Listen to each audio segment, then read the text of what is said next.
Hello বন্ধুরা, কেমন আছো সবাই? আশা করি সবাই ভালো আছো। আমিও খুব ভালো আছি। ববিতা অফিসিয়াল চ্যানেলে সবাইকে ওয়েলকাম জানিয়ে সুন্দর একটি রান্নার ভিডিও নিয়ে চলে এসেছি। আজকে করে দেখাবো বাটা মাছের দারুণ একটা রেসিপি।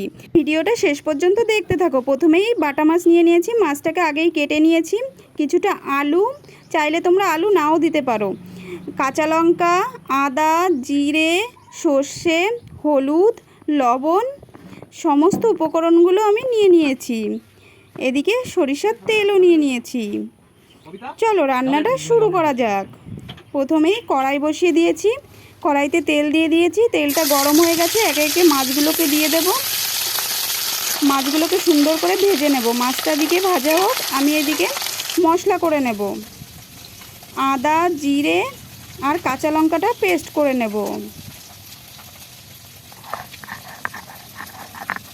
এদিকে আমার মাছ ভাজাটা হয়ে গেছে, এখন আমি নামিয়ে নেব।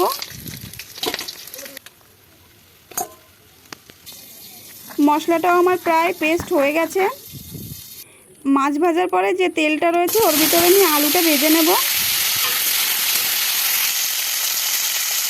আলুটা ভাজা হোক, এদিকে মশলাটা আমার একদম পেস্ট হয়ে গেছে। আলুটাও ভাজা হয়ে গেছে, এখন আমি আলুটাকে নামিয়ে নেব। কড়াইতে না আরও কিছুটা তেল রয়েছে, ওর ভিতর জিরে দেব, তেজপাতা, পেস্ট করে রাখা মশলাটাকে দিয়ে দেব। ভালো করে একটু নেড়ে চেড়ে একটু হলুদ গুঁড়ি, লবণ আর অল্প একটু চিনি দিয়ে দেব। দিয়ে ভালো করে নেড়ে চেড়ে নেব। মশলাটাকে কষিয়ে নিয়েছি, এখন ভেজে রাখা আলুগুলোকে দিয়ে দেব। ভালো করে একটু নেড়ে চেড়ে পরিমাণ মতো জল দিয়ে দেব। কিছুটা সময় ঢাকা দিয়ে রাখবো। এদিকে আমি সর্ষেটা পেস্ট করে নেব। সর্ষেটা আমার প্রায় পেস্ট হয়ে গেছে। এদিকে তরকারিটাও জাল উঠে গেছে। সর্ষেটা আমার পেস্ট হয়ে গেছে, আলুটাও নরম হয়ে গেছে। এখন আমি একে একে মাছগুলোকে দিয়ে দেব। মাছগুলো দিয়ে না আরও কিছুটা সময় ঢাকা দিয়ে রাখবো।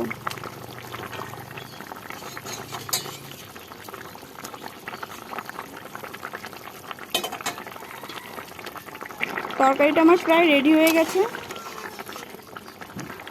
এখন পেস্ট করে রাখা সর্ষেটাকে দিয়ে দেব। ভালো করে নেড়ে চেড়ে মিশিয়ে নেব সর্ষেটাকে। তরকারি আমার একদম রেডি হয়ে গেছে, এখন আমি নামিয়ে নেব। তরকারিটা আমি নামিয়ে নিয়েছি। কালারটা দেখেছো কত সুন্দর হয়েছে, খেতেও না দারুণ টেস্টি হয়েছে। তোমরাও আমার মতো বাটা মাছের সর্ষে বাটা বাড়িতে তৈরি করে খেতে পারো। আমার ভিডিওতে কোথাও কিছু ভালো লেগে থাকলে like, comment, share and subscribe করে দিও। দেখা হচ্ছে অন্য কোনো সুন্দর একটি ভিডিওর সাথে। বাই।